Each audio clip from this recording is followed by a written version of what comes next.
Hey everybody! And welcome to week 2 of our FC Kids online experience. Today we want to start off with our core values. Yes. Number 1 is we love God. And the reason we love God is because God loved us first. He did. And number 2 is we want to love people. We love people because God loves people.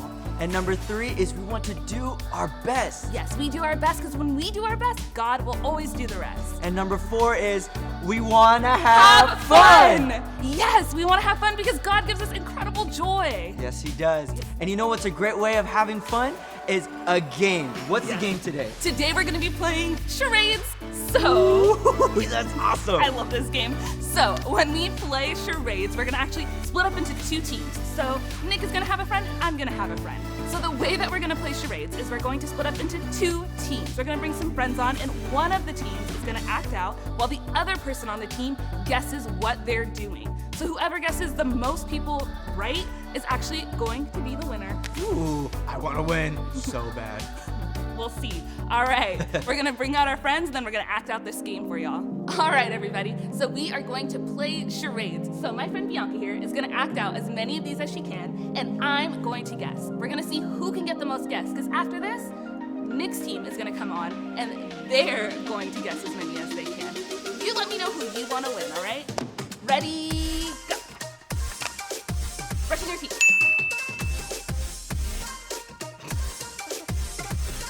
Elephant. Throwing a football. Next one. All right. Time's up. What were you doing? All right, well, it is our turn. All right, well, our team got 2, so Ooh, 2? 3. 3? All right, everybody, so now it's our turn to play. If you want to root for us, give us a loud scream, and we're going to get this going, okay? Let's do it. Ready, set, go. Oh, drumming. Okay. Oh, hula hoop. Brushing your teeth. Okay. Caca, flying, bird, pterodactyl. Surfing.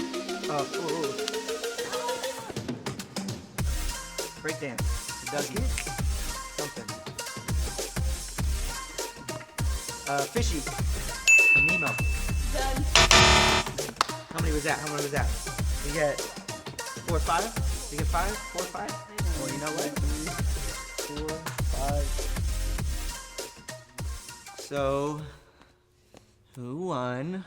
Well, we counted and recounted, and it looks like the boys won. Woo! Yeah, the boys team. Woo! I'm just kidding. Good job, girls. Thanks. Remember, good sportsmanship is important. Yeah, it is. So now we're gonna get started with worship. Everybody jump to your feet and do these moves at home. I close my eyes and colors fly. There's no hiding from your grace. I can't deny your heart for mine, and it's unrelenting chase. I was on the edge of deception, caught up in my own hesitation, until your love took over me. So I let go and I let love show me life like it's supposed to be. On oasis, here awaits us all the freedom I ever need. Now I'm alive. When I let go, then I find life.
melody.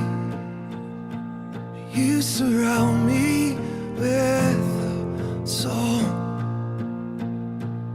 of deliverance from my enemies, till all my fears have gone. I'm no longer a slave to fear. I am a child of God. I'm no longer a slave to fear. I am a child of God.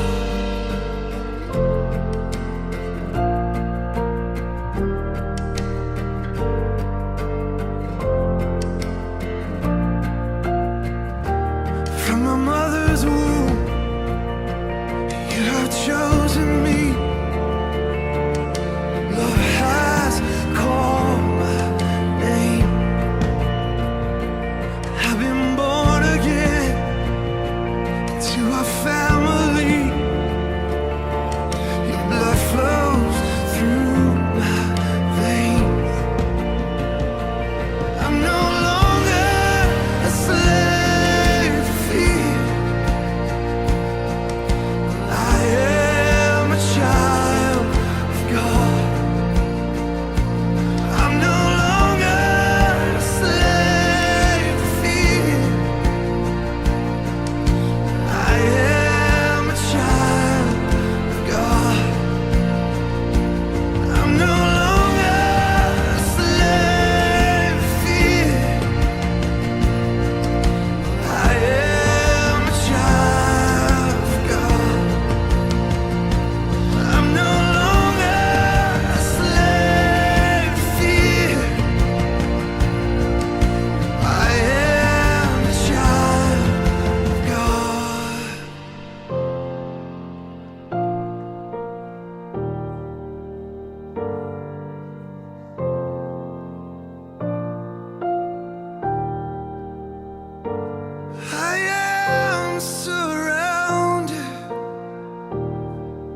telling lies to get out of trouble, being dishonest so you can get what you want, saying something that isn't true so people will be impressed. There are many different reasons why people tell lies, but the Bible tells us that lying is wrong. But what makes dishonesty a bad thing? Why is lying wrong?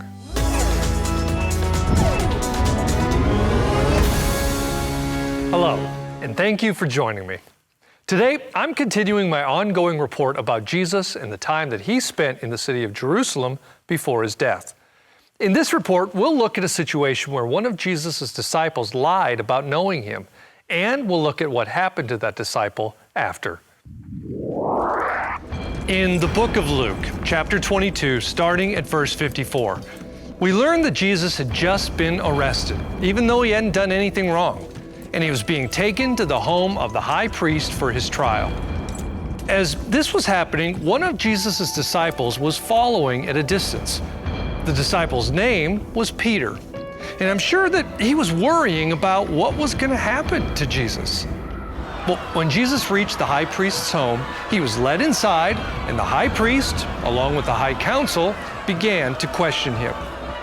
Meanwhile, Peter went into the courtyard to wait, just to see what would happen. It was there that he joined a group of soldiers as they stood around a fire. As he did, Jesus' trial continued, and it was getting worse and worse for him. Above the courtyard, a crowd of people shouted accusations at Jesus. They mocked him and slapped him, and they even spit on him. They even said Jesus deserved to die. During all of this, Peter watched from the courtyard below. And it was then that a servant woman who was also standing near the fire noticed Peter. She recognized him as one of Jesus' followers, and she said so in front of all the people around the fire, including the guards. But Peter said to her, "Woman, I don't even know him." Peter had just lied. Maybe he was scared that the guards would arrest him too. Or maybe he thought that if he lied, he could avoid getting into trouble. Either way, it doesn't matter. Peter lied, and lying is wrong. But it didn't end there. The woman wasn't the only one to notice Peter. A little later, someone else looked at Peter and also accused him of being a follower of Jesus. Once again, Peter lied, saying, "No, man, I am not." Peter's lie was starting to get bigger and bigger. First, he lied and said that he didn't know who Jesus was. Then he lied and said that he wasn't a follower of Jesus. It was getting worse and worse for him. But you guessed it, the lying still wasn't over. Later that night, a third person said that Peter must be a follower of Jesus. And once again, Peter lied a third time, saying, "Man, I don't know what you're talking about." At that moment, Jesus turned and looked at Peter, and Peter realized what he had done. He had lied 3 times, denying that he knew Jesus and that he wasn't one of his followers. Jesus had been a great teacher and a great friend to Peter, and now Peter had lied and betrayed him. Peter felt terrible about what he had done, and he immediately started weeping, and he fled the courtyard alone. We know that lying is wrong because God tells us it's wrong. And we can learn about the problems that it causes from Peter's story. When Peter chose to lie, once wasn't enough. He was caught in a trap where he had to tell lie after lie after lie. And that's one of the bad things about lying. If we tell one lie, we'll probably have to tell another lie so we can cover up the first lie. And then probably another lie, and another lie, and another lie. We also learned from Peter's experience that lies can hurt feelings and cause a lot of pain. I'm sure that it hurt Jesus when he saw one of his disciples lie about knowing him. And we know that Peter felt awful about the lies he told because he left weeping. When someone chooses to lie, others' feelings will be hurt, and the person who lies will probably feel bad too. So if you've done something wrong, and you'll get in trouble if people find out, tell the truth. If someone asks you a question, answer honestly. And if ever anyone asks you if you follow Jesus, don't do what Peter did. Tell the truth instead. Oh, and one other item about Peter that I should include in this report. Jesus forgave Peter for lying, and he will forgive us as well. We've all lied at some point in our lives, but we can choose to be different from this point on. Jasmine, wasn't that an amazing lesson? That was so incredible. I love that story. Even though Peter denied Jesus, Jesus still forgave him. Now, that doesn't mean we should go around telling lies, which leads me to our main point. I will tell the truth. Now, why don't you stand up at home and we'll do it together on 3. Ready? 1, 2, 3. I will tell the truth. You guys sounded so great. All right. Now, I wonder if the Bible has anything to say about that. That's funny you should ask. Because here's a Bible. This is what it has to say. Let's see. Truthful words stand the test of time, but lies are soon exposed. Proverbs 12:19. Jasmine, I don't quite understand this verse. It says, truthful words stand the test of time, but lies are soon exposed. I don't know if I quite understand that. Let me think if I can think of a way to explain this. I mean, it's kind of like ice cream. Ice cream. I love ice cream. I'm sure you love ice cream. Everybody loves ice cream, right? I love ice cream. You want some? Yeah. Let me you try go. this. Hey, what did you do to this? I added something to this ice cream.